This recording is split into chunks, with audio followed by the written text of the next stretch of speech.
അസ്സലാമു അലൈക്കും വറഹ്മത്തുള്ളാഹി വബറകാതുഹു. ബിസ്മില്ലാഹിർ റഹ്മാനിർ റഹീം. അൽഹംദുലില്ലാഹി റബ്ബിൽ ആലമീൻ.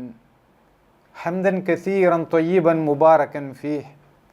വസ്സലാത്തു വസ്സലാമു അലാ റസൂലിഹിൽ അമീൻ വഅലാ ആലിഹി വസഹ്ബിഹി അജ്മഈൻ. അമ്മാ ബഅദ്.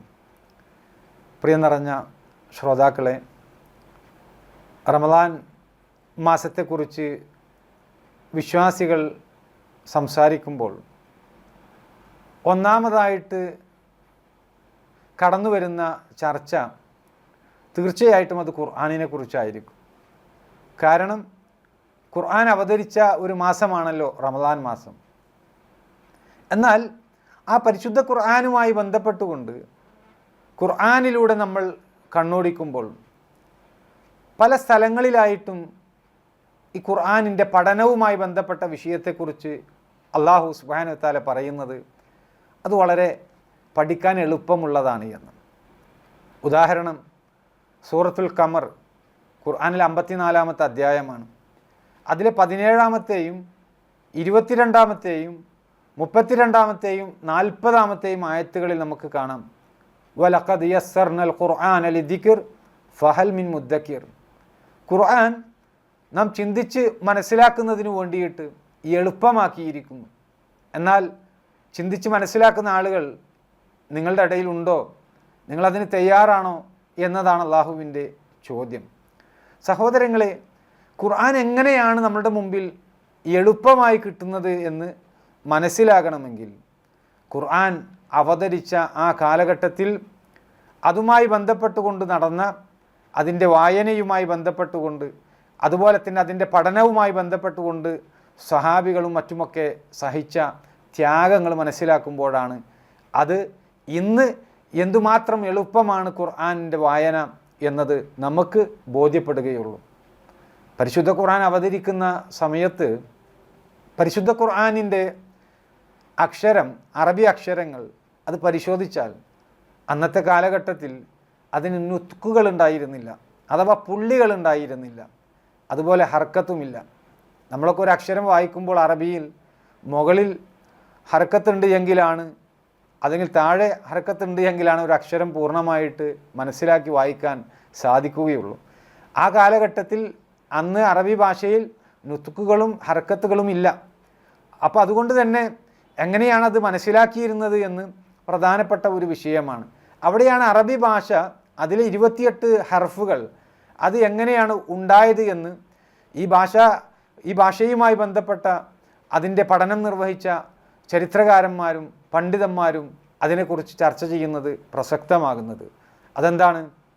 2 ചിഹ്നങ്ങളിൽ നിന്നാണ് അറബി ഭാഷ ഉടലെടുത്തിട്ടുള്ളത്. ഒന്ന് ചന്ദ്രനാണ്, രണ്ടാമത്തേത് ഒരു മനുഷ്യനിങ്ങനെ നിൽക്കുന്ന ഒരു അലിഫ്, ഒരു വര.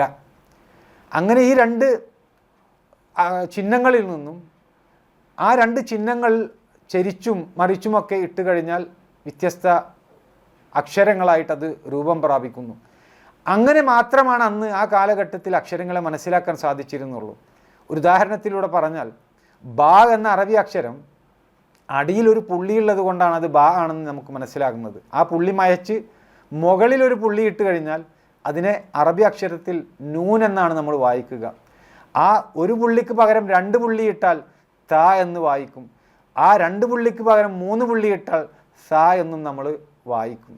ഒന്ന് ആലോചിച്ച് നോക്കൂ, ആ പുള്ളികളില്ല എങ്കിൽ എങ്ങനെയാണ് ബാവും നൂനും താവും സാവുമൊക്കെ മനസ്സിലാക്കാൻ സാധിക്കുക?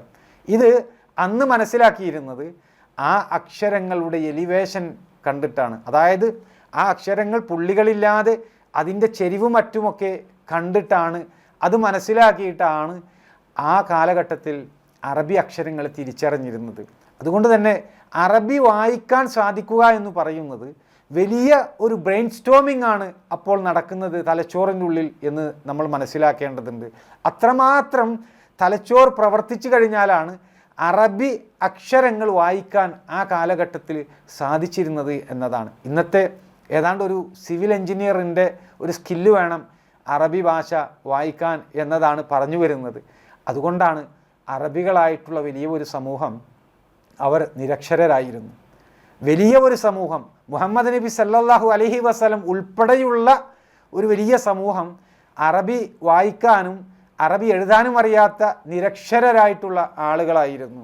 ആ നിരക്ഷരരായിട്ടുള്ള ആളുകൾക്കാണ് റസൂലുള്ളാഹി സല്ലല്ലാഹു അലൈഹി വസല്ലം പരിശുദ്ധ ഖുർആൻ മനഃപ്പാഠമാക്കിക്കൊണ്ട് അത് വിശദീകരിച്ചു കൊടുക്കുന്നത്, അത് ഓതിക്കൊടുക്കുന്നത്. അതോടൊപ്പം തന്നെ അറബി ഭാഷ എഴുതാനും അത് വായിക്കാനും അത് പഠിക്കാനുമൊക്കെ ഏറെ പ്രോത്സാഹിപ്പിച്ചുകൊണ്ട് തൻ്റെ സ്വഹാബത്തിനോട്, തൻ്റെ അനുചരന്മാരോട് കൂടുതൽ വൈജ്ഞാനിക വിസ്ഫോടനം നടത്താൻ പ്രാപ്തരാക്കിക്കൊണ്ട് അവരെ ഉയർത്തിക്കൊണ്ടുവന്നത് ചരിത്രത്തിൽ നമുക്ക് കാണാൻ സാധിക്കും. ഇവിടെ ഒരു കാര്യം നമ്മൾ പ്രത്യേകം ഓർക്കണം. ഈ ഒരു സാഹചര്യം, അതായത് അറബി അക്ഷരങ്ങൾക്ക് നുതുക്കുകളില്ലാതെ, അതുപോലെ തന്നെ അതിൻ്റെ പുള്ളികളില്ലാതെ, അതിൻ്റെ ഹർക്കത്തുകളില്ലാതെ അത് കുറേ കാലം മുമ്പോട്ട് പോയിട്ടുണ്ട്. മുഹമ്മദ് നബി സല്ലല്ലാഹു അലൈഹി വസല്ലമയുടെ കാലം മുഴുവനും ഈ രൂപത്തിലായിരുന്നു അറബി അക്ഷരങ്ങൾ. അബൂബക്കർ സിദ്ദീഖ് റളിയല്ലാഹു അൻഹു ആണ് മുഹമ്മദ് നബി സല്ലല്ലാഹു അലൈഹി വസല്ലമയുടെ കാലശേഷം അധികാരം ഏറ്റെടുത്തത്. അദ്ദേഹം ഖലീഫയായിരുന്ന സമയത്ത് ഏതാണ്ട് 2.5 വർഷത്തോളവും ഇതേപോലെ തന്നെയാണ് സ്ഥിതിവിശേഷമുണ്ടായിരുന്നത്. അതിനുശേഷം പിന്നീട് ഭരണം ഏറ്റെടുത്ത ഉമർ റളിയല്ലാഹു അൻഹുവിൻ്റെ കാലഘട്ടത്തിലും ഉസ്മാൻ ബിൻ അഫ്ഫാൻ റളിയല്ലാഹു അൻഹുവിൻ്റെ കാലഘട്ടത്തിലും അറബി അക്ഷരങ്ങൾ ഇങ്ങനെ തന്നെയായിരുന്നു. അതിന് ഹർക്കത്തുകളില്ല, പുള്ളികളില്ല എന്നർത്ഥം. പിന്നീട് 4ാമത്തെ ഖലീഫയായി ചുമതലയേറ്റ അലി ബിൻ അബി താലിബ് റളിയല്ലാഹു അൻഹുവിൻ്റെ കാലഘട്ടത്തിലാണ് ഈ അറബി അക്ഷരങ്ങൾക്ക് പരിഷ്കാരങ്ങൾ കൊണ്ടുവരുന്നത്. അത് കൊണ്ടുവരാനുള്ള സാഹചര്യം ഏതാ? ധാരാളക്കണക്കിന് ആളുകൾ ഇസ്ലാം സ്വീകരിച്ചുകൊണ്ട് മുസ്ലിങ്ങളായിക്കൊണ്ട് രംഗപ്രവേശം ചെയ്തു. അറബികളല്ലാത്ത ഒട്ടനവധി ആളുകൾ അവർ ഇസ്ലാം സ്വീകരിച്ചുകൊണ്ട് കടന്നു വന്നതോടുകൂടി അവരുടെ പരിശുദ്ധ ഖുർആനിൻ്റെ പാരായണത്തിൽ ചില പിശകുകൾ സംഭവിച്ചു. ആ തെറ്റുകൾ ചൂണ്ടിക്കാണിച്ചുകൊണ്ട് അലി റളിയല്ലാഹു അൻഹുവിൻ്റെ മുമ്പിലേക്ക് മറ്റു സഹാബികൾ കടന്നു വന്നു. വലിയ അപകടമാണ് ഇത്, ഇങ്ങനെ പാരായണം ചെയ്തു കഴിഞ്ഞാൽ ഇതിന് വലിയ പ്രത്യാഘാതങ്ങൾ ഉണ്ടാകുമെന്നുള്ളത് ബോധ്യപ്പെടുത്തിയപ്പോൾ അന്ന് അറബി ഭാഷയിലെ വലിയ പണ്ഡിതനായിരുന്ന അബുൽ അസ്വദ് ദുഅലിയെ ഒരു വ്യാകരണ നിയമം, അറബി ഭാഷ എങ്ങനെ കൈകാര്യം ചെയ്യണം, പരിശുദ്ധ ഖുർആൻ എങ്ങനെ പാരായണം ചെയ്യണം, അറബി ഭാഷയുമായി ബന്ധപ്പെട്ടുകൊണ്ടുള്ള വ്യാകരണ നിയമമുണ്ടാക്കാൻ വേണ്ടിയിട്ട് ഈ പണ്ഡിതനെ ഏൽപ്പിക്കുകയാണ്. അദ്ദേഹം അത് വളരെ ഭംഗിയായി നിർവഹിച്ചു. എന്നിട്ട് അലി റളിയല്ലാഹു അൻഹുവിൻ്റെ മുമ്പിൽ അത് കൊണ്ടുവച്ചു. അലി റളിയല്ലാഹു അൻഹു അത് വായിച്ചപ്പോൾ അദ്ദേഹം പറഞ്ഞുപോയി, മാ അഹ്സന ഹാദ നഹ്വല്ലദീ നഹൗത, നിങ്ങൾ രൂപപ്പെടുത്തിയ ഇത് എത്ര നല്ല രൂപമാണ് എന്ന രൂപത്തിൽ അദ്ദേഹം സംസാരിച്ചു. അതിനുശേഷമാണ് അറബി വ്യാകരണ നിയമങ്ങൾക്ക് നഹ്വിൻ്റെ പുസ്തകം അല്ലെങ്കിൽ നഹ്വ് എന്നുള്ള ഒരു പേര് പിൽക്കാലത്ത് വന്നത് എന്ന് പണ്ഡിതന്മാർ പറഞ്ഞു തരുന്നത്. ഇവിടെ സഹോദരങ്ങളെ, നമ്മൾ മനസ്സിലാക്കേണ്ട ഒരു വിഷയം, അവിടെ ആ ഒരു നഹ്വിൻ്റെ കാര്യങ്ങൾ അവിടെ ഈ പറഞ്ഞ പണ്ഡിതൻ, അതായത് the father of Arabic grammar എന്ന പേരിൽ അറിയപ്പെടുന്ന അബുൽ അസ്വദ് ദുഅലി അത് രൂപപ്പെടുത്തി അത് നൽകിയപ്പോൾ അവിടെയും പൂർണ്ണമായ നിലക്ക് പുള്ളികളും ഹർക്കത്തുമൊന്നും ഉണ്ടായിരുന്നില്ല. അവിടെ ചില പരിഷ്കാരങ്ങൾ നടത്തി അവസാനത്തെ അക്ഷരത്തിന്, ആ അക്ഷരത്തിൽ നിന്ന് നമുക്കൊരു അതിൻ്റെ പുള്ളിയും അതല്ലെങ്കിൽ അതിൻ്റെ തന്മീനുമൊക്കെ കണ്ട് അത് അകാരമായിക്കൊണ്ടും വികാരമായിക്കൊണ്ടും ഒക്കെ അടയാളപ്പെടുത്തിക്കൊണ്ട് അത് വായിച്ചു കഴിഞ്ഞാൽ ഏതാണ്ട് എങ്ങനെ വായിക്കാം എന്നുള്ളതിനെക്കുറിച്ചുള്ള ഒരു രൂപം അദ്ദേഹം രൂപപ്പെടുത്തി. പിന്നീട് അദ്ദേഹത്തിൻ്റെ ശിഷ്യന്മാരാണ് പിന്നീട് ഇതിന് വീണ്ടും ചില പരിഷ്കാരങ്ങൾ കൊണ്ടുവരുന്നത്. അതും കഴിഞ്ഞ് അദ്ദേഹത്തിൻ്റെ ശിഷ്യന്മാർ ആ പരിഷ്കാരങ്ങൾ നടത്തിയതിന് ശേഷമാണ് ഇന്ന് ഖലീൽ അൽ ഫറാഹിദി രൂപം ചെയ്തിട്ടുള്ള രൂപത്തിൽ ഇന്ന് നമ്മൾ പുള്ളികളും ഹർക്കത്തുകളുമൊക്കെ ഇട്ട് അറബി ഭാഷ ശരിയായ രൂപത്തിൽ നമ്മൾ കൈകാര്യം ചെയ്യുന്നത്. സത്യത്തിൽ ഇത് വലിയ ഒരു അത്ഭുതമായിക്കൊണ്ടാണ് നമുക്ക് അനുഭവപ്പെടുക. പരിശുദ്ധ ഖുർആനിലെ 15ാമത്തെ അധ്യായം സൂറത്ത് ഹിജറിലെ 9ാമത്തെ ആയത്തിലൂടെ പറയുന്ന ഒരു കാര്യമുണ്ട്. ഇന്നാ നഹ്നു നസ്സൽന ദിക്റ വ ഇന്നാ ലഹു ലഹാഫിളൂൻ. തീർച്ചയായിട്ടും നാമാണ് ഈ ഗ്രന്ഥം അവതരിപ്പിച്ചിട്ടുള്ളത്, ഈ ഗ്രന്ഥം നാം തന്നെ സംരക്ഷിക്കും എന്നാണ് അല്ലാഹു സുബ്ഹാനഹു വ തആല പറയുന്നത്. ആ സംരക്ഷണത്തിൻ്റെ ഒരു രീതിശാസ്ത്രമാണ് നമ്മളിവിടെ കണ്ടത്. അതായത് ആദ്യകാലഘട്ടങ്ങളിലുണ്ടായ ഒരു രൂപത്തിലല്ല. അറബികളായിട്ടുള്ള ആളുകളെ ആദ്യം സംബോധന ചെയ്യുമ്പോൾ ആ അറബി വായിക്കാൻ കഴിയുന്ന ഒരു രൂപത്തിൽ അന്നത്തെ ഏതാനും ചില ആളുകൾ ഉണ്ടായിരുന്നു എങ്കിൽ പിന്നീട് അനറബികളായിട്ടുള്ള ആളുകൾ മുസ്ലിംകളായിക്കൊണ്ട് ഈ ഇസ്ലാമിക വൃത്തത്തിൻ്റെ അകത്തേക്ക് പ്രവേശിച്ചതോടുകൂടി പരിശുദ്ധ ഖുർആൻ അനായാസം എല്ലാവർക്കും കൈകാര്യം ചെയ്യാൻ കഴിയുന്ന രൂപത്തിൽ ലോകത്താകമാനം ആളുകൾ കമ്മ്യൂണിക്കേഷന് വേണ്ടി ഉപയോഗപ്പെടുത്താൻ കഴിയുന്ന രൂപത്തിൽ അറബി ഭാഷയെ പരിവർത്തിപ്പിച്ചു എന്നുള്ളതാണ് സത്യം. ഡയാക്രോണിക് ലിംഗ്വിസ്റ്റിക് എന്ന ഒരു പഠനശാഖയുണ്ട്. ബൈലിംഗൽ ലിംഗ്വിസ്റ്റിക് എന്നും പറയപ്പെടുന്നു. ഭാഷാഭേദങ്ങളുടെ ഒരു ശാസ്ത്രമാണ് അത് കൈകാര്യം ചെയ്യുന്നത്. അവിടെ നമുക്ക് കാണാൻ സാധിക്കും ലോകത്തുള്ള ഒരുപാട് ഭാഷകൾ. ആ ഭാഷകളൊക്കെ നമ്മൾ എടുത്ത് പരിശോധിച്ചു കഴിഞ്ഞാൽ അതിനൊക്കെ പരിണാമങ്ങൾ സംഭവിക്കുന്നുണ്ട് എന്ന്. ഇന്ന് നമ്മൾ കാണുന്ന ഒരു ഭാഷയായിരിക്കില്ല 25, 30, 40, 50 വർഷങ്ങൾക്ക് മുമ്പ് അവർ കൈകാര്യം ചെയ്തത്. ഉദാഹരണം പറയുകയാണ് എങ്കിൽ നമ്മുടെ ഇംഗ്ലീഷ് ഭാഷ നമ്മൾ എടുത്ത് പരിശോധിച്ചാൽ ഷേക്സ്പിയർ ഉപയോഗിച്ചിരുന്ന ഇംഗ്ലീഷ് പദങ്ങൾ അതല്ല ഇന്ന് യഥാർത്ഥത്തിൽ നമ്മൾ ഇംഗ്ലീഷായിട്ട് ഉപയോഗിക്കുന്നത്. ഷേക്സ്പിയറിൻ്റെ ഇംഗ്ലീഷ് നോവലുകൾ നമ്മൾ വായിക്കുകയാണ് എങ്കിൽ ഒരുപാട് കടുകട്ടിയുള്ളതായിട്ട് നമുക്ക് അനുഭവപ്പെടും. നമ്മളെന്തിന് നമ്മുടെ നാട്ടിൽ മലയാളം നമ്മളെടുത്ത് പരിശോധിക്കുക. ആ ആദ്യകാലങ്ങളിൽ നമ്മൾ ഉപയോഗപ്പെടുത്തിയിരുന്ന ഒരു മലയാള ഭാഷയിലെ പല പദങ്ങളും ഇന്ന് ഉപയോഗിക്കാതെ അത് മാറിപ്പോയിട്ടുണ്ട്. അതുപോലെ തന്നെ പുതിയ പല പദങ്ങളും ഡിക്ഷണറിയിൽ ഇടം പിടിച്ചിട്ടുണ്ട്. പഴയ കാലത്ത് ഉപയോഗിച്ചിരുന്ന മലയാളങ്ങളുടെ കടുകട്ടിയുള്ള ഭാഷ തിരിച്ചറിയണമെങ്കിൽ ഒരു മുസ്ലിമായിട്ടുള്ള ഒരു വ്യക്തി ആദ്യമായിട്ട് മലയാള ലിപിയിൽ ഒരു കൃതി എഴുതുന്നത് സനാഉള്ള മക്തിത്തങ്ങളാണ് എന്ന് പറയപ്പെടുന്നത്. അദ്ദേഹത്തിൻ്റെ സമ്പൂർണ്ണ സമാഹാരം, അദ്ദേഹം എഴുതിയ കൃതികളുടെ സമ്പൂർണ്ണ സമാഹാരം ഇന്ന് നമുക്ക് വാങ്ങിക്കാൻ ലഭിക്കുന്ന ഒന്നാണ്. കഠോര കുടാരം, പാർക്കളീത്ത പോർക്കളം എന്നൊക്കെ അദ്ദേഹം എഴുതിയ ചില തലക്കെട്ടുകളാണ്. എന്താണ് അതിൻ്റെ അർത്ഥമെന്നുള്ളത് മനസ്സിലാക്കാൻ പ്രയാസമാണ്. ഇന്ന് ക്രിസ്ത്യൻ സഹോദരങ്ങളായ പെന്തക്കോസ്തുകാരുടെ കൈകളിലുള്ള സത്യവേദ പുസ്തകമുണ്ട്, ബൈബിൾ. ആ ബൈബിൾ ഒന്ന് വായിക്കുമ്പോൾ പഴയ കാലത്തെ മലയാളം എപ്രകാരമായിരുന്നു എന്നുള്ളത് നമുക്ക് മനസ്സിലാക്കാൻ സാധിക്കും. അത്രയും കടുകട്ടിയുള്ള ഒരു ഭാഷയായിട്ട് നമുക്ക് അനുഭവപ്പെടും. ആ ഭാഷകൾ മാറിക്കൊണ്ടിരിക്കുകയാണ് എന്നർത്ഥം. കുഞ്ചിക സ്ഥാനം എന്നൊക്കെയുള്ളത് മുമ്പ് ഉപയോഗിച്ച പദങ്ങളായിരുന്നു എങ്കിൽ ഇന്ന് നമ്മുടെ മലയാള ഭാഷയിൽ അത്തരം പദങ്ങൾ കൈകാര്യം ചെയ്യുന്നത് കുറവായി പോകുന്നു. അടിപൊളി എന്നുള്ളത് മുമ്പ് കാലങ്ങളിൽ അത് അടിഭാഗം പൊളിഞ്ഞതാണ് എങ്കിൽ ഇന്ന് അടിപൊളി എന്നുള്ളത് അത് ഏറ്റവും മികച്ചത് എന്നുള്ള രൂപത്തിലേക്ക് മാറി വരുന്നു. ഓരോ ഭാഷകൾ ജനിക്കുന്നുണ്ട്, സഞ്ചരിക്കുന്നുണ്ട്, മരണപ്പെടുന്നുണ്ട് എന്നുള്ളത് ഡയലക്റ്റിക്കൽ ലിംഗ്വിസ്റ്റിക് കൈകാര്യം ചെയ്യുന്ന പണ്ഡിതന്മാർ നമ്മുടെ മുമ്പിൽ ഉണർത്തുന്ന ഒരു വിഷയമാണ് എന്നർത്ഥം. ഞാൻ പറഞ്ഞു വരുന്നത് ലോകത്തുള്ള എല്ലാ ഭാഷകൾക്കും ഈ രൂപത്തിലുള്ള പരിണാമങ്ങൾ സംഭവിച്ചിട്ടുണ്ട് എങ്കിൽ മുഹമ്മദ് നബി സല്ലല്ലാഹു അലൈഹി വസല്ലം സംസാരിച്ചിട്ടുള്ള ഭാഷ ഖുറൈശികളുടെ അറബി ഭാഷയാണ്. ഇന്നും സംവേദനത്തിന് വേണ്ടിയിട്ട് അതേ ഖുറൈശികൾ ഉപയോഗിച്ച അറബി ഭാഷ ആളുകൾ ഉപയോഗപ്പെടുത്തുന്നുണ്ട്. ആ ഭാഷയിലാണ് പരിശുദ്ധ ഖുർആൻ അവതരിച്ചത്. ആ ഭാഷയിലാണ് പരിശുദ്ധ ഖുർആനിൻ്റെ വിശദീകരണമായിക്കൊണ്ട് മുഹമ്മദ് നബി സല്ലല്ലാഹു അലൈഹി വസല്ലം സംസാരിച്ച അവിടുത്തെ സംസാരവാക്യങ്ങൾ, അതുപോലെ തന്നെ അവിടുത്തെ പ്രവർത്തനങ്ങൾ, ഇതൊക്കെ രേഖീകരിക്കപ്പെട്ടിട്ടുള്ള ഹദീസ് ഗ്രന്ഥങ്ങൾ നിലനിൽക്കുന്നതും അതേ അറബി ഭാഷയിലാണ്. ആ അറബി ഭാഷയ്ക്ക് ഇന്നും ഒരു മാറ്റങ്ങൾ സംഭവിക്കാതെ അത് മുമ്പോട്ട് പോകുന്നു എന്നുള്ളത് അത് അത്ഭുതമായിക്കൊണ്ട് നമ്മൾ മനസ്സിലാക്കേണ്ട ഒരു വിഷയമാണ് എന്നർത്ഥം. അതുകൊണ്ട് പരിശുദ്ധ ഖുർആനുമായി ബന്ധപ്പെട്ടുകൊണ്ട് അല്ലാഹു സുബ്ഹാനഹു വ തആല ഖുർആനിനെ കുറിച്ച് പറഞ്ഞു, ഇന്നാ നഹ്നു നസ്സൽന ദിക്റ വ ഇന്നാ ലഹു ലഹാഫിദൂൻ. തീർച്ചയായിട്ടും നാം ആണ് ഈ ഖുർആൻ അവതരിപ്പിച്ചിട്ടുള്ളത്, ഈ ഖുർആനിനെ നാം സംരക്ഷിക്കുമെന്ന് പറയുമ്പോൾ അത് കേവലം ഖുർആനിൻ്റെ ആയത്തുകൾ മാത്രമല്ല അവിടെ സംരക്ഷിച്ചിട്ടുള്ളത്. നേരെ മറിച്ച് ഖുർആനിൻ്റെ സൂക്തങ്ങൾ സംരക്ഷിക്കപ്പെട്ടിട്ടുണ്ട്. പരിശുദ്ധ ഖുർആനുമായി ബന്ധപ്പെട്ടുകൊണ്ട് അതിൻ്റെ വിശദീകരണം, ഹദീസുകൾ സംരക്ഷിക്കപ്പെട്ടിട്ടുണ്ട്.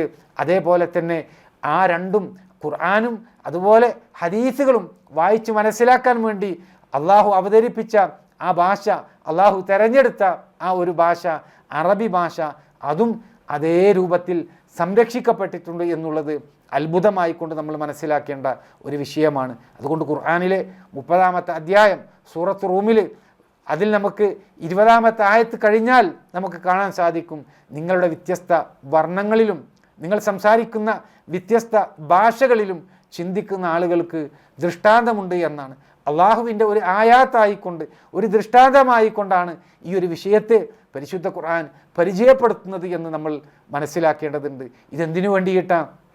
ലോകാവസാനം വരെ ഇനി ഒരു പ്രവാചകൻ കടന്നു വരാനില്ല എന്നുള്ളത് കൊണ്ടാണ്. ലോകാവസാനം വരെ ഇനി ഒരു പ്രവാചകൻ കടന്നു വരാനില്ല. അന്ത്യപ്രവാചകനായി മുഹമ്മദ് നബി സല്ലല്ലാഹു അലൈഹി വസല്ലം കടന്നു വന്നു. അതുകൊണ്ട് അദ്ദേഹത്തിന് അവതരിപ്പിച്ച ആ ഒരു പരിശുദ്ധ ഖുർആൻ, ആ പരിശുദ്ധ ഖുർആൻ ലോകാവസാനം വരെ നിലനിൽക്കേണ്ടതുണ്ട്. ആ ലോകാവസാനം വരെയുള്ള ആളുകൾക്ക് മാർഗദർശനമായിക്കൊണ്ട് ഈ ഖുർആൻ നിലനിൽക്കണമെങ്കിൽ അതിൻ്റെ ഭാഷ സംരക്ഷിക്കണം എന്നുള്ളത് അത്യന്താപേക്ഷിതമായിട്ടുള്ള ഒരു കാര്യമാണ്.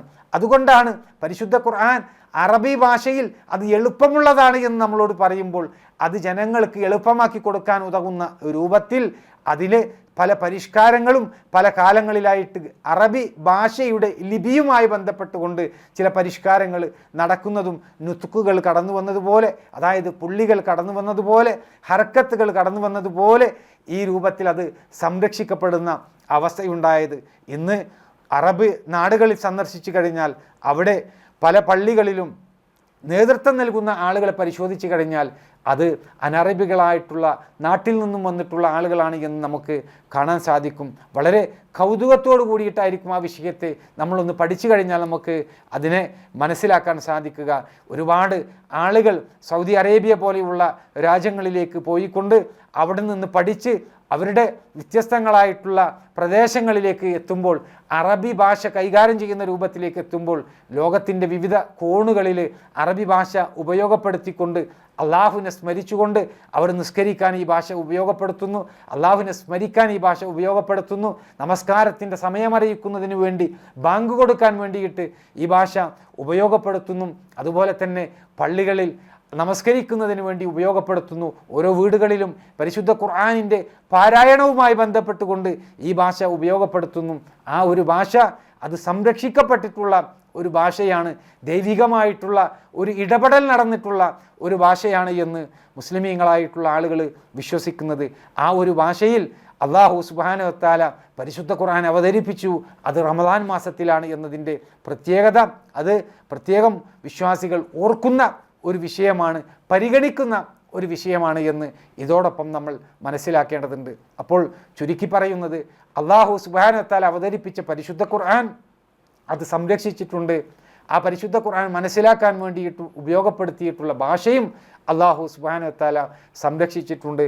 ഇത് ലോകർക്ക് മുഴുവൻ മാർഗദർശനമായിക്കൊണ്ട് അവതരിച്ച ഒരു ഗ്രന്ഥമാണ്. ലോകാവസാനം വരെയുള്ള ആളുകൾ ഈ അറബി ഭാഷ ഉപയോഗപ്പെടുത്തിക്കൊണ്ട് പരിശുദ്ധ ഖുർആനിനെ സ്വീകരിക്കും. ലോകത്തിലേക്ക് കടന്നു വന്ന ഒരുപാട് പ്രവാചകന്മാർക്ക് പല അമാനുഷികമായിട്ടുള്ള ദൃഷ്ടാന്തങ്ങളും നൽകിയിട്ടുണ്ട്. ആ ദൃഷ്ടാന്തങ്ങളെല്ലാം അവരുടെ കാലഘട്ടത്തിൽ അവരുടെ മരണത്തോടുകൂടി അത് അവസാനിച്ചു പോയിട്ടുണ്ട്. എങ്കിൽ മുഹമ്മദ് നബി സല്ലല്ലാഹു അലൈഹി വസല്ലമക്ക് അല്ലാഹു സുബ്ഹാനഹു വ തആല നൽകിയ ഏറ്റവും വലിയ അമാനുഷികമായ ദൃഷ്ടാന്തം എന്ന് പറയുന്നത് അത് പരിശുദ്ധ ഖുർആനാണ്. അതുകൊണ്ട് നബി സല്ലല്ലാഹു അലൈഹി വസല്ലമ പറഞ്ഞു, മരണാനന്തരം പ്രവാചകനായിരിക്കും ഏറ്റവും കൂടുതൽ അനുയായികളുള്ള ആളുകളായിട്ട് കടന്നു വരുന്നത് എന്നാണ്. അതായത് ലോകത്തിൻ്റെ വ്യത്യസ്ത പ്രദേശങ്ങളിലേക്ക് കടന്നു വന്ന പ്രവാചകന്മാർ, ആ പ്രവാചകന്മാരുടെ എണ്ണം പരിഗണിക്കുകയാണ് എങ്കിൽ ആ പ്രവാചകന്മാരുടെ കൂടെ അനുയായികളായിട്ടുള്ളത് ഒരാളോ രണ്ടാളോ അല്ലെങ്കിൽ അതിൽ അധികമായിട്ടോ ഉള്ള ആളുകളൊക്കെയുണ്ട്. അവരെല്ലാവരും ഓരോ സമുദായമായിക്കൊണ്ട് വിചാരണ നേരിടാൻ വേണ്ടിയിട്ട് നാളെ പരലോകത്തെത്തുമ്പോൾ മുഹമ്മദ് നബി സല്ലല്ലാഹു അലൈഹി വസല്ലമയുടെ സമുദായത്തിലായിരിക്കും ഏറ്റവും കൂടുതൽ അനുയായികൾ ഉണ്ടാവുക എന്ന് മുഹമ്മദ് നബി സല്ലല്ലാഹു അലൈഹി വസല്ലം ഓർമ്മപ്പെടുത്തി. അതിൻ്റെ കാരണമായിക്കൊണ്ട് പറഞ്ഞത് ഈ പരിശുദ്ധ ഖുർആനാണ്. ആ ഖുർആൻ ലോകാവസാനം വരെ സംരക്ഷിക്കപ്പെടുമെന്നുള്ളത് കൊണ്ടും അത് പാരായണം ചെയ്യപ്പെടുമെന്നുള്ളത് കൊണ്ടും അതിൻ്റെ അനുയായികളായിക്കൊണ്ട് ഒരുപാട് ആളുകൾ കടന്നു വരാനിരിക്കുന്നു എന്നുള്ളത് കൊണ്ടുമാണ് അങ്ങനെ മുഹമ്മദ് നബി സല്ലല്ലാഹു അലൈഹി വസല്ലം അഭിപ്രായപ്പെട്ടത്. അതുകൊണ്ട് ആ ഖുർആൻ അവതരിക്കപ്പെട്ട ഇത്രമാത്രം പ്രാധാന്യങ്ങൾ സത്യവിശ്വാസികൾ നൽകുന്ന ഒരു ഗ്രന്ഥം എന്നുള്ള നിലക്ക് ആ ഖുർആൻ അവതരിപ്പിക്കപ്പെട്ട ഒരു മാസമാണ് റമദാൻ മാസം എന്നുള്ളത് കൊണ്ടാണ് ഈ ഒരു മാസത്തിന് കൂടുതൽ പ്രത്യേകതകൾ നൽകിക്കൊണ്ട് ആ ഒരു മാസത്തിൽ അള്ളാഹുവിലേക്ക് അടുക്കാൻ വേണ്ടി സത്യവിശ്വാസികൾ ത്യാഗപരിശ്രമം ചെയ്തു വരുന്നത്. ആ ത്യാഗപരിശ്രമം പാഴായിക്കളയാതെ ഈ ഒരു മാസത്തിൻ്റെ പുണ്യം മനസ്സിലാക്കിക്കൊണ്ട് ഏറ്റവും നല്ല രൂപത്തിൽ ജീവിക്കാൻ നമ്മളെ സംബന്ധിച്ചിടത്തോളം സാധിക്കേണ്ടതുണ്ട്. അല്ലാഹു സുബ്ഹാനഹു വ തആല അതിന് നമുക്ക് ഏവർക്കും തൗഫീക്ക് നൽകി അനുഗ്രഹിക്കട്ടെ.